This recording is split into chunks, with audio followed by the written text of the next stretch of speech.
ঢোলৰ পেপাৰ মাতেৰে মুখৰ ৰাজ্য পৰম্পৰা অনুসৰি উদযাপন গোসাই বিহু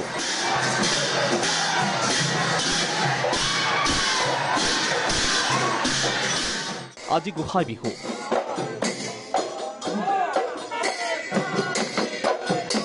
অসমীয়া নতুন বছৰৰ আজি দ্বিতীয়টো দিন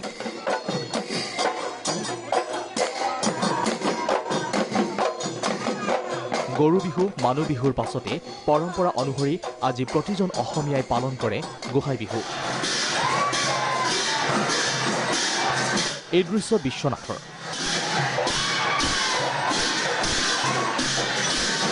আহোমৰ দিনৰ পৰাই বিশ্বনাথবাসীয়ে গোসাই বিহু উপলক্ষে পালন কৰি আহিছে গোসাই ফুৰোৱা উৎসৱ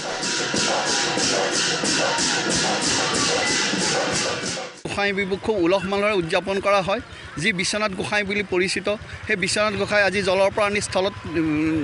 স্থাপন কৰা হয় এই জলৰ পৰা আনি স্থলত যে স্থাপন কৰাৰ প্ৰাক মুহূৰ্তত গোটেই 10 কিলোমিটাৰ এই গোসাইজনক সকলো ৰাইজে ঢোলে ডগৰে খোলে তালে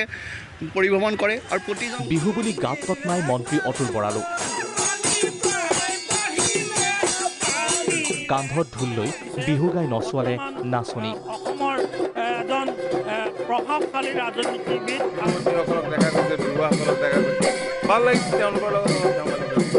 বাক্সাৰ উত্তৰ ঔবাৰীতো মুকলি বিহুৰ আয়োজন জাতি ধৰ্ম বৰ্ণ নিৰ্বিশেষে ৰঙালী বিহুত সকলোৱে এপাক নাচি আনন্দত আত্মহাৰা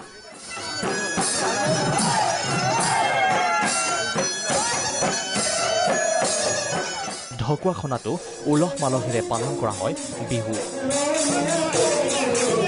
ধেনুখনা গাঁৱৰ বহু পৰিয়ালে শ্ৰী শ্ৰী ভাগৱতী আশ্ৰম হৰি মন্দিৰত বিহু উপলক্ষে গাঁওবাসীয়ে এই ধৰণে পালন কৰে গোসাই বিহু ধমধমাত শৰণীয়া জনগোষ্ঠীৰ বাঁহ গোসাইক লৈ ব্যাপক উৎসাহ পৰিলক্ষিত হয় দুধনৈত আচুৰ উদ্যোগত মুকলি বিহুৰ আয়োজন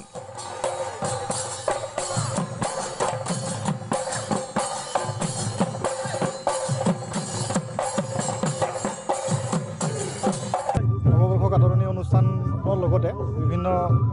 জাতীয় কৃষ্টি দলসমূহক লগতে বিহু দলসমূহক মাতি তেওঁলোকৰ নৃত্য প্ৰদৰ্শন কৰা হৈছে গহপুৰতো পুৱাই বিহু মাৰিবলৈ এইদৰে ওলাই আহিল এইসকল বয়োজ্যেষ্ঠ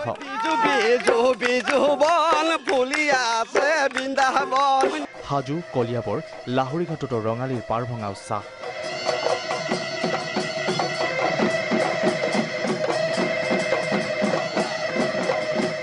হৰপুক আৰক্ষী থানাৰ চৌহদত ৰঙালী বিহু উদযাপন কৰ্মব্যস্ততাৰ মাজতে আৰক্ষীসকলেও উদযাপন কৰিলে ৰঙালী বিহু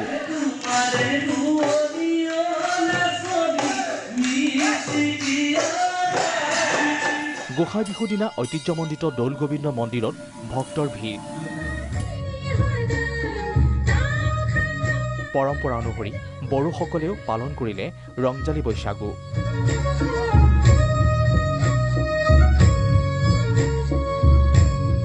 এয়া তামোলপুৰ আৰু মুছলপুৰৰ দৃশ্য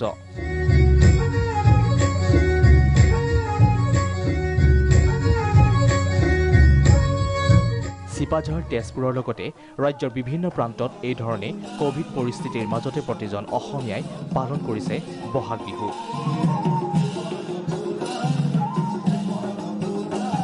ব্যুৰ' ৰিপৰ্ট প্ৰাগ নিউজ